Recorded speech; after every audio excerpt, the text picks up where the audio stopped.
peuple à travers le schéma d'Israël, le premier commandement. Tu aimeras le Seigneur ton Dieu de tout ton cœur, de toute ton âme et de toute ta force. Il s'agira désormais pour nous de prendre la foi comme premier principe moteur de vie spirituelle, mais aussi de vie sociale.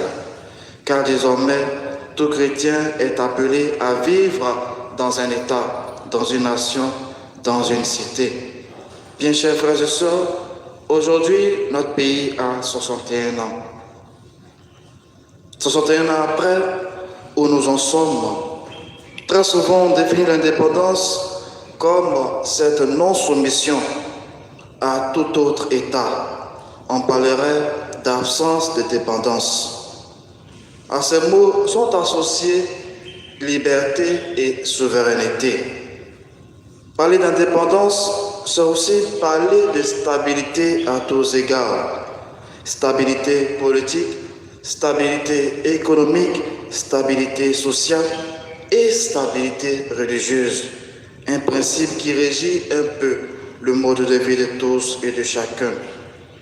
Bien chers frères et sœurs, parler d'indépendance, c'est aussi parler de paix. Paix intérieure, paix extérieure.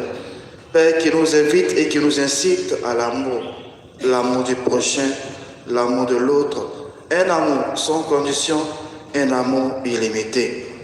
Parler d'indépendance, c'est aussi parler du choix de vivre et de marcher ensemble en nation unie. Je termine mon homélie avec cette petite histoire, inventée de toutes pièces. Imaginez-vous un jeune homme qui vit dans une famille avec ses parents. Ce jeune homme qui chaque jour se bat pour sa réussite scolaire. Arrivé en classe de terminale, il se dit qu'après son bac, il ne sera plus en famille, il sera en cité. Du coup, il s'acharne à pouvoir répondre d'abord à son désir premier, de quitter la famille, de quitter la couverture familiale, de quitter la maison. Et le voilà à l'université, le voilà en cité. Chaque jour, papa appelle, maman appelle. Que fais-tu? Où es-tu? Avec qui es-tu?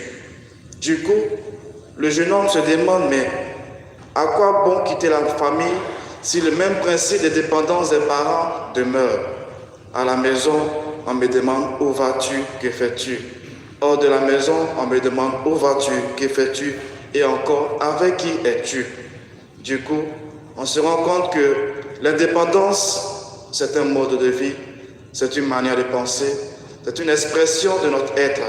C'est vouloir et vivre en toute liberté, liberté de communion, mais aussi liberté avec souci des autres, dans le principe de savoir que nous sommes tous dépendants des uns et des autres.